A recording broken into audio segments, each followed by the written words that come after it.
Welcome back. If you watched the last episode on demolition, then you're ready for this episode, which is all about the redesign of the layout. Now, this is an important part of a renovation because it's where you start to fix some of the problems, especially if you're facing a lot of layout problems. So for this house, because I'm trying to do this renovation as sustainably as possible, I'm gonna make some changes, but try to keep them very minimal to conserve resources, keep the budget costs down. So I'm trying to make very strategic changes to the layout, just make it simpler. And I'm gonna walk you through those with my iPad and show you the floor plans as they are right now and the changes that I'm making to them so that the house flows better, so that the rooms are more proportional, because when I walked into the cabbage, I saw obvious issues with the flow of the house. I've been a professional organizer for a decade, and so I've spent a lot of time thinking about how houses flow and how people move through spaces and how people move efficiently or inefficiently in spaces, and how spaces can be improved to work better for the people who live in the home. So all of that's in my head going into this, and it's gonna help me kind of make really specific changes that have the most kind of bang for their buck. Let's get into it. Hold on, I need to screen record. So I'm gonna walk you through the layouts as they stand. So what I'm looking at here is the clean floor plans of the original home, or rather, the condition I found it in. So this is the layout. Let's go to the first floor. Let me make this nice and big. First floor. And I want to walk you through first what I think is not working for the space. So right off the bat, you walk in, the way that you get to the bedrooms, this little spot here, it's super narrow and it's super inconvenient because you kind of have to walk through across the living room into this very narrow passage to access the bedrooms. So this is not working. This little vestibule is wasted space. You've been into the bedroom 1, which is massive, too big, too unproportional to the rest of the house, massive closet. So this bedroom compared to bedroom 2 right here, which is more of a kid's bedroom, it looked like, they're just not proportional. And this bedroom also has that amazing view, but as it stands right now is for a kid. So let's change that. Also, bedroom 2's door is on this very weird angle, so that's got to go. And it brings us to the bathroom with the world's tiniest tub.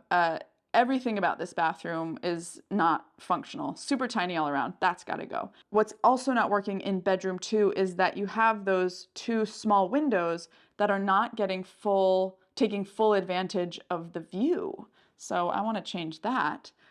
Moving back into the kitchen, the number one thing for me here is there's no dining space, right? So that's a problem. I mean, maybe you could fit a tiny table there, but we want to have dinner parties. We want to have people over, so we need a bigger dining space. So laundry space is not up to code. That has to come off the house. It already did. You saw that dramatic exorcism of the old laundry space. So that has to go. We got to create some sort of space for a dining table, which means the deck's got to go, because I'll show you what we're doing there. And then also, as far as the kitchen layout, don't love a sink on an angle in a corner. It just means wasted space kind of when you get into these catty corner appliances. You know, the biggest appliance right now, this fridge, is on this wall where you're getting that beautiful view. So I want to move this over here and be able to open this space up to a window or something that is going to take advantage of the view. So a redesign of the kitchen space so that it just flows better. All right, that's everything on the first floor. Let's kick it over to the basement floor. All right, here we are. What is not working there? TV room, I know I'd walked you through the tour and we talked about this as a home office, but because of the limited light, I just think that's not what I want to do in there. I think a dark room is really conducive to watching movies, watching TV. So let's label this as a TV room. That'll stay the same size, just some upgrades to it. Utility closet, that can stay. Bathroom, this is gonna stay the same size, just some upgrades there. This has been demoed, that little closet's been demoed. And this kind of becomes a little mudroom space, maybe with some built-ins. Well, this whole room, right? So we have this as another bedroom, massive, massive bedroom. I think we want to wall off some of this space, kind of create a hallway here, and remove this closet, and this becomes a guest room. We need a door here to a bedroom. This will become guest room, and then closet here for the guest room to make that a proper bedroom. We're going to add some windows in here to give that natural light, have an egress to make it a proper bedroom, and this becomes a closet. Oh, don't make me write that. And then in here, this space, we have this rock. We're getting rid of the tub. Tub's already gone. And we got this rock. What do you do with this rock? Laundry in here, right? We'll stack our machines. Maybe we could get a sink in here for the laundry. This could get some built-ins, which means the rock has got to go. And I'm not exactly sure how that happens, but it needs to happen. You don't want to sacrifice good design for bad demo. And I'm not sure how the rock gets demoed, but it's gotta. Because it's taking up quite a bit of floor space, you know, like that's, for a smaller house, that's a lot, that's an entire room, right? That's an entire room that if we could get that rock out, we would get back. So that is pretty important. TBD how we do that. So those are the changes I want to make. Let's look at what they look like in a floor plan. First floor, you can see I have the before. Cute, look at my handwriting. Before is over on the left, and now we're coming to the after on the right. And you can see it's just a few walls that have created these new rooms. Here's this dining nook with 3 walls, windows all around to really take advantage of the view on all sides. New deck off the back, which again, just opens up the back of the house to the view, which for me is such a magical part. Another window off that bedroom that became a double window just to capture the view. Another window off the kitchen. Moved around the appliances to create this kind of magical triangle, which is always nice to have in a kitchen for flow of the space. And yeah, so that's upstairs. You see, it's only a couple of walls creating this entirely new layout, transforming the way that people move through the space for the better. That's upstairs. Here is downstairs. We have our before. Oh my gosh. Here is downstairs. We have our before on the left, our after on the right. So again, bold is the new walls. So you can see how this space has now been created to form this bedroom here nicely. It's a good sized bedroom with this nice egress window there. The dining room up above has created this little garden shed space, which I love to garden, so why not have some sort of outdoor accessible garden space for tools and whatnot. Great.